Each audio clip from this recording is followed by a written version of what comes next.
Hi guys, welcome back to my channel. இன்னைக்கு நம்ம சேனல்ல என்ன பார்க்க போறோம்னா கிச்சன் ரெசிபிஸ் தான் பார்க்க போறோம். என்ன ரெசிபிஸ் பார்க்கறதுக்கு முன்னாடி நம்ம சேனலை சப்ஸ்கிரைப் பண்ணுங்க, கூட பெல் ஐகானை கிளிக் பண்ணுங்க.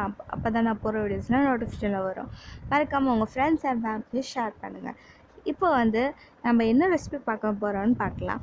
என்னன்னா சிக்கன் 65 தான் பார்க்க போகிறோம். ஸோ எப்போயும் செய்கிற மாதிரி இல்லை, இது டிஃப்ரெண்ட்டான 65. ஸோ எப்படி செய்கிறதுன்னு வாங்க பார்க்கலாம். அது எப்படி டிஃப்ரெண்ட்டாக இருக்குதுன்னு நீங்களே பார்த்து தெரிஞ்சுக்கிங்க. ஸோ எப்படி செய்யணும்னு போகலாம். வாங்க வீடியோக்குள்ளே போகலாம்.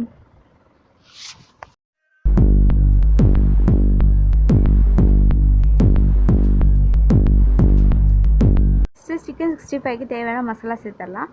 ஃபஸ்ட்டு மிளகாய் தூள் 1/2 ஸ்பூன் சேர்த்துருக்கேன். 1/2 ஸ்பூன் கரம் மசாலா எடுத்துக்கோங்க. 1/2 ஸ்பூன் தனியாத்தூள், மல்லித்தூள் எடுத்துக்கோங்க. அப்புறமா கொஞ்சோண்டு மஞ்சத்தூள் எடுத்துக்கலாம். இப்போ சிக்கன் எடுத்துக்கோங்க. அதில் 1/2 கிலோ சிக்கன் எடுத்திருக்கேன். அதில் 1 ஸ்பூன் உப்பு எடுத்துக்கோங்க.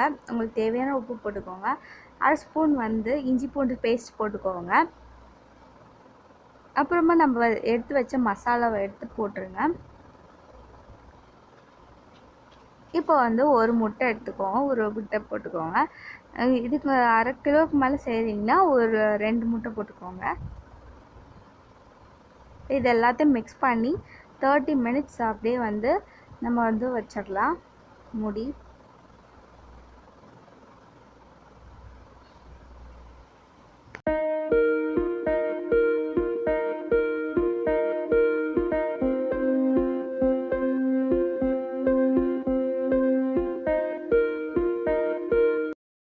A few moments later. 30 நிமிஷம் கழிச்சு ஊறிடுச்சு. இப்போ என்ன பண்ணணும்னா 2 ஸ்பூன் மைதா எடுத்துக்கோங்க. 2 ஸ்பூன் கார்ன்ஃப்ளவர் மாவு சேர்த்துக்கலாம். இது எல்லாத்தையும் நல்லா மிக்ஸ் பண்ணிக்கோங்க. பார்த்தீங்கன்னா தண்ணியாக இருக்குது, அப்படியே திக் பேஸ்ட் ஆகிடும்.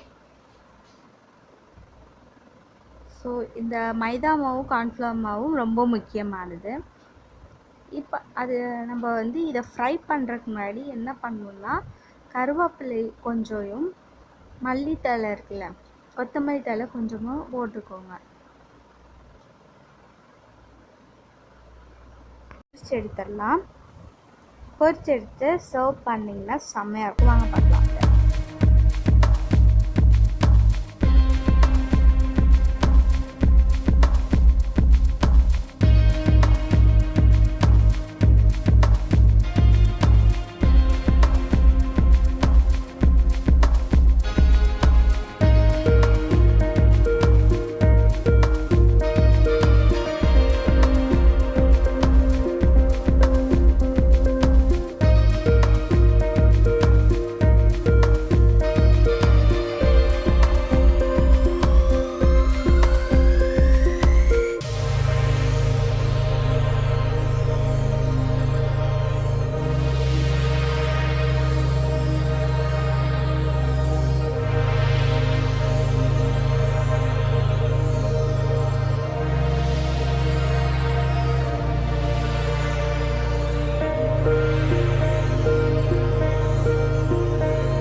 போது பார்த்துருப்பீங்க, சட்டியில் எந்த சிக்கன் அந்த இது ஒட்டவே இல்லை, அந்த மாதிரி தான் இருக்கும். இந்த பீசஸும் ஒட்டவே இல்லை. நீங்களே பார்த்துருப்பீங்க. இந்த ரெசிபி டிஃப்ரெண்ட்டாக இருக்கும், டேஸ்டியாக இருக்கும்.